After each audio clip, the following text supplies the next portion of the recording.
राम कलश भ्राते काञ्चल्पगोपीतस्थिताम्राकृते सर्वतो महावेशी कलशे स्त्रो बहुचिरं देवालयस्योपरि ताम्रत्वं गतमेव काञ्चनमयी कीर्तिस्त्राते अधुना नान्तस्तत्विचारेण प्रणयिनो लोका बहिर्बुधन्य।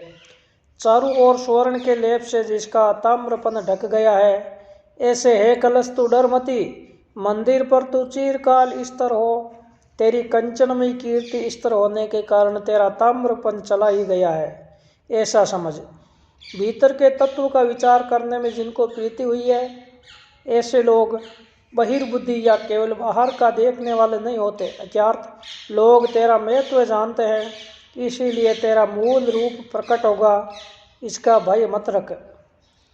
कांचन से कीर्तिमान है और सुवर्ण से सुनहरा जीवन श्रेष्ठ है।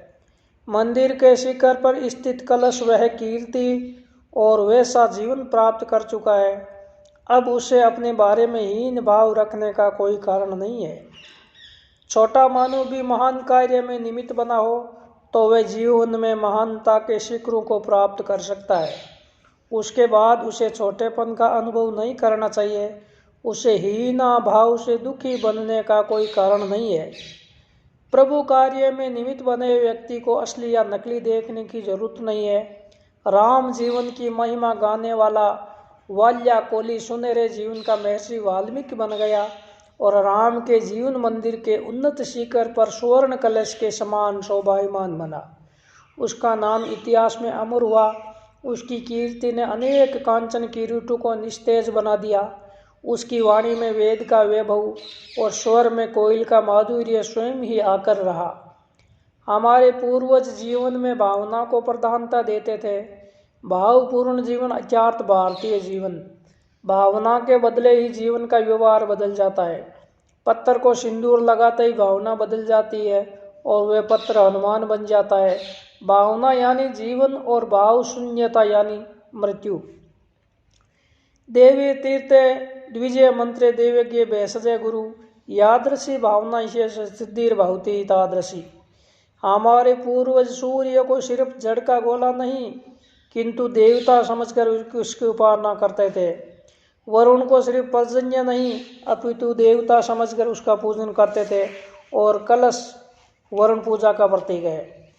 संस्कृति जब प्रारंभ हुई होगी तब मानव को महसूस हुआ होगा कि बरसात के कारण ही तो जीवन है। यदि वर्षा न होती तो जीवन सूख गया होता। बरसात हमारी सेवा करती है, हमें जीवन दान देती है, तो हमें भी उसका पूजन करना चाहिए। परंतु उसमें एक मुसीबत आई। बरसात तो सिर्फ 4 ही महीने होती है, हमेशा नहीं। हमारे पूर्वजों ने उसमें से मार्ग निकाला। कुआं, तालाब, नदी सभी का पानी बरसात नहीं दिया है। एक लोटे में कलश में उसे भर दे और उसका पूजन करे। इस मंगल भावना के साथ कालांतर में रसाधिराज वरुण भगवान की उसमें स्थापना करके संस्कृति के गौरवमय भव्य प्रतीक का सर्जन किया और कलश का पूजन आरंभ किया। कलश भारतीय संस्कृति का अग्रगण्य प्रतीक है, इसीलिए तो महत्वपूर्ण सभी शुभ प्रसंगों में पुण्यवाचन कलश की साक्षी में तथा सानिध्य में होता है। कलश गवाह होता है, साक्षी यानी गवाह।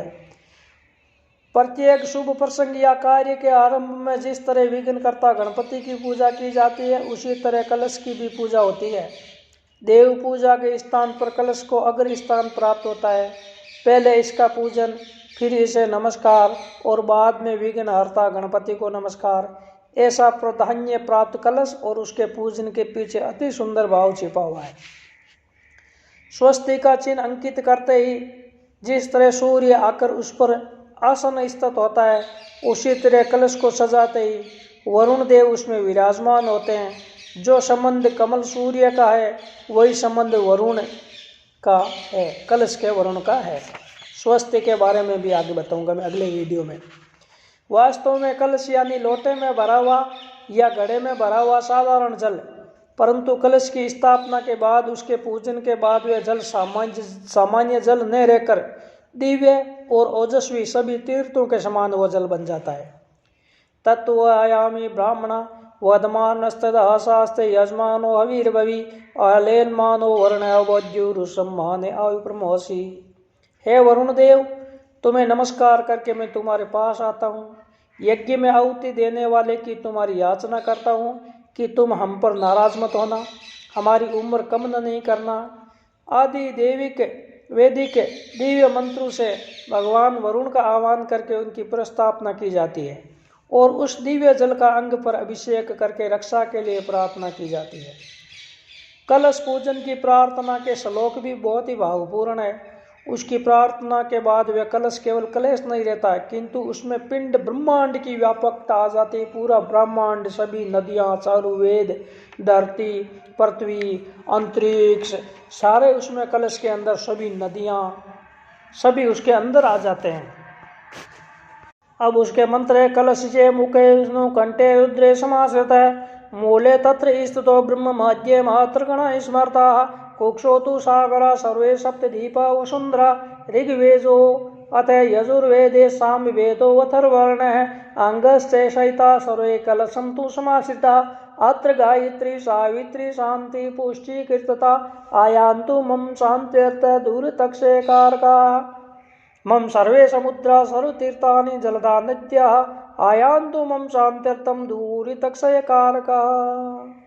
यानी सारे तीर्थ है, समुद्र है, नदियाँ हैं, चारों वेद है, पृथ्वी, अंतरिक्ष, ब्रह्मा, विष्णु, महेश, सारे देवता अपने अपने अंगों सहित, सातों दीप और धरती माता इसमें कलश के अंदर हमारे दुर्गुणों को दूर करने के लिए इस कलश में यानी पानी के लोटे में आके विराजो। हमारे ऋषियों ने छोटे से पानी के लोटे में सारे देवता, वेद, समुद्र, नदियाँ, गायत्री, सावित्री आदि की स्थापना कर दी और हमारे पापों को नष्ट कर दिया और शांति की भावना से सभी को एक ही प्रतीक में लाकर जीवन में समन्वय साध दिया। बिंदु में सिंधु के दर्शन करा दिए, यानी गागर में सागर भरने वाली कहावत हो गई। कलश को जरा व्यापक बनाओ कि वह कुंभ बनेगा। नए घर में प्रवेश करने से पहले कुंभ रखने की प्रथा प्रचलित है। जल पूर्ण कुंभ की तरह घर भावपूर्ण और नव पल्लवित रहे, ऐसी मंगल कामना उसके पीछे रही है। कलश या कुंभ पर सिरपल रखने से उसकी शोभा दुगनी हो जाती है। सिरपल का भी एक वीडियो, सिरपल क्यों काम में लेते हैं, सिरपल का क्या महत्व है, उसका वीडियो में भी आगे बताऊंगा। श्रेष्ठागमन के समय माथे पर श्रीफल युक्त कलश लेकर खड़ी रहने वाली कुमारिकाओं को हम कई बार देखते हैं। भावभीनी आतिथ्य सत्कार का ये अनोखा प्रकार है।